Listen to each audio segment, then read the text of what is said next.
መንሱር ጀማል የት ነው? መንሱር ጀማል ከሀገር ከወጣ እነሆ ከ2 ወራት በላይ ተቆጥሯል። ከወራት በፊት መንኩራኩር አመጥቃለሁ ያለውን መንሱርን የበላው ጅብ ከምዕራብ አፍሪካዊቱ ሀገር ቡርኪና ፋሶ ጮኋል። ታዲያ መንሱር አንዱን ኩላሊቴን ለጠቅላይ ሚኒስትራችን እሰጣለሁ ሲል በነበረበት አፉ ሁለተኛው ኩላሊቴን ለፕሬዝዳንት እያለን ነው። We love you, my president. We love you. Yeah, the president. Our president, Africa hero. Yes, Africa hero. Captain Ibrahim Traore. ብዙዎች የመንሱርን ከሀገር መውጣት ሽሽት ነው እያሉ ሲሆን አድናቂና ደጋፊዎቹ ግን በአንዳች ሰርፕራይዝ ይመጣል ብለው እየጠበቁ ይገኛሉ። በጉዳዩ ላይ ምንም እንኳን ያልተሟላ ቢሆንም መንሱር ምላሽ ሰጥቷል። ሁሉንም ይዘን መጥተናል። ተከታተሉ። Do you miss me at all?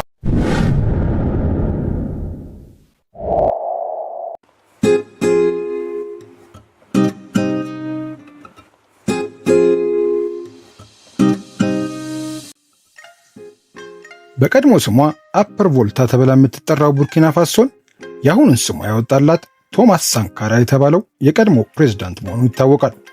ትርጉሙም ዘ ላንድ ኦፍ ኦነስት ፒፕል የታማኝ ሰዎች ሀገር መሆኑን ልብ ይሏል። ታዲያ ቡርኪና ፋሶ አንድ ተጨማሪ ታማኝ ሰው ያገኘች ይመስላል።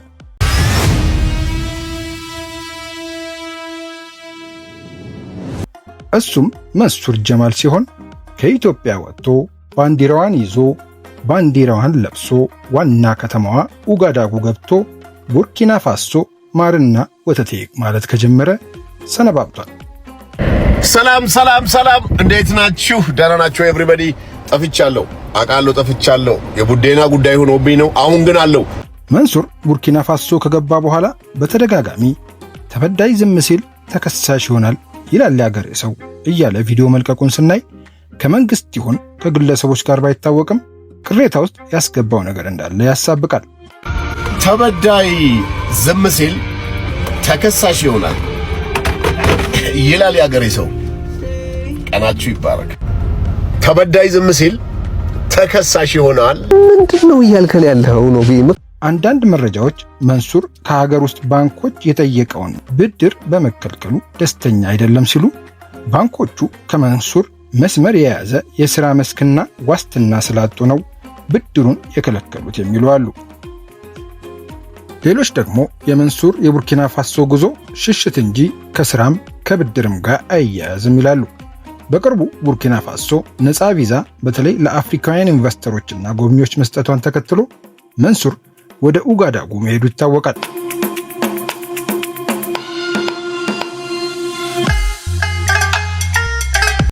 ጌታ ይመስገን በሰላም ገብቻለሁ። አልহামዱሊላህ ረብል ዓለሚን። ለማንኛውም እየወጣው ነው ብያችሁ ዱዓ ላደረጋችሁልኝ በሙሉ ምስጋና ይላቅ ያለ ነው። በሰላም ደግሞ አላህ ያገናኘን። ወንድም እህቶቼ አይ ላቭ ዩ ኤቭሪባዲ። የሰው ልጅ መውጫው እንጂ መግቢያው አይታወቅምና አሁንም ዱዓ አድርጉልኝ። ባለሀብቱ ቲክቶከር ገና ኡጋዳጉ እንደገባ መኪናውን በቡርኪና ፋሶ ባንዲራ አስቦ የብሔራዊ ቡድናቸውን ማሊያ አድርጎ ባንዲራ ይዞ ቡርኪና ፋሶ አብቢ ለምልሚ እያለ ይገኛል። አሬ ኮትዲቯርና ቡርኪና ይጫወታሉ። ይሄ ነው የሚያሸንፈው እያልኩ ነው እኔ። ጥያቄው ታዲያ የመንሱር የቡርኪና ፋሶ ጉዞ ዋነኛ ምክንያት ምንድነው የሚለው ሲሆን ሁለት ዋና ሐሳቦች እየተነሱ ሲሆን መንሱር ጀማል ደግሞ ወደ አንደኛው ያደላ ምላሽ ሰጥቷል። የመጀመሪያው ባለሀብቱ ቲክቶከር በሀገር ውስጥ እየሰራ ላለው ስራ የሚሆን የብድር ጥያቄ በሀገር በቀል ባንኮች አጥጋቢ ምላሽ አለማግኘቱንና አልፎ ተርፎም መንሱር ተጠያቂ የሆነባቸው ጉዳዮች መኖራቸው የቡርኪና ፋሶ ጉዞ ሽሽት ነው የሚሉ በመረጃ ያልተደገፉ ሐሳቦችን ብዙዎች እያነሱ ይገኛሉ።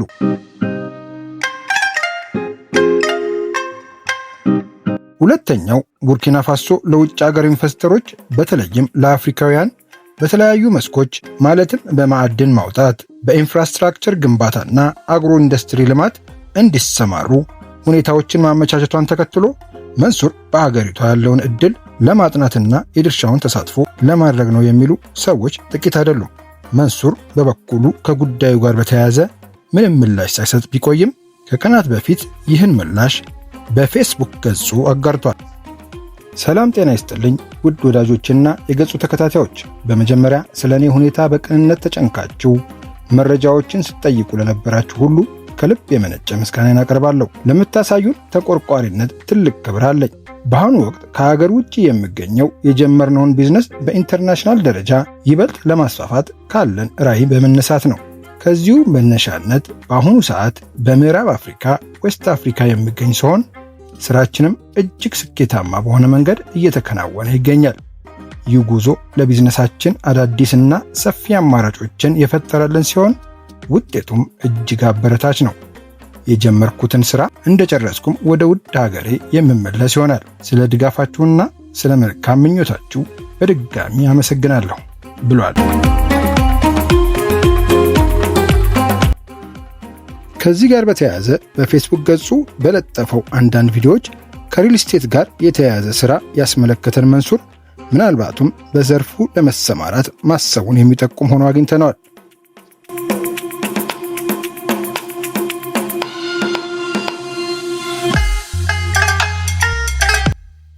ጥቂት ስለ ቡርኪና ፋሶ ለመናገር ያህል ስሟን ያወጣላት ቶማስ ሳንካራ ሀገሪቷን ለማሳደግ ከነበረው ፍላጎት የተነሳ የፈረንሳይ የኢኮኖሚ የቅኝ ግዛት ሰንሰለትን በመበጣጠስ ሀገሪቷን በተወላጅ ልጆቿ ለማልማት ያደረገው ጥረት በቅኝ ገዢዎች ባለመወደዱ የታማኞች ሀገር ብሎ በሰየማት ሀገር በከሃዲ ባንዶች ተገሎ ቡርኪና ፋሶ ተመልሳ በፈረንሳይ ጥገኝነት ውስጥ ወደቀች።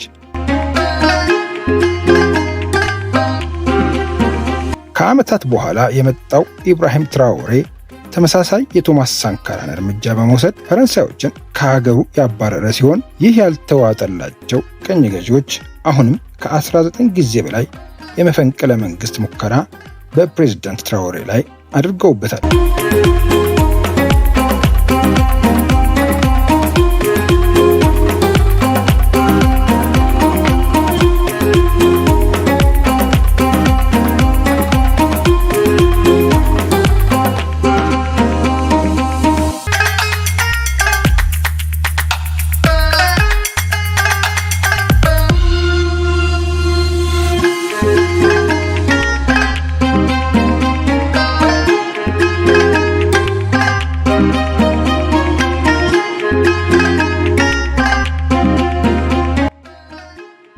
ታዲያ መንሱር ጀማል እንደ ስሟ የታማኞች ሀገር ከሆነችው ቡርኪና ፋሶ ምን በረከት ይዞ ይመጣ ይሆን የሚለውን ከጊዜ በኋላ የምናየው ይሆናል።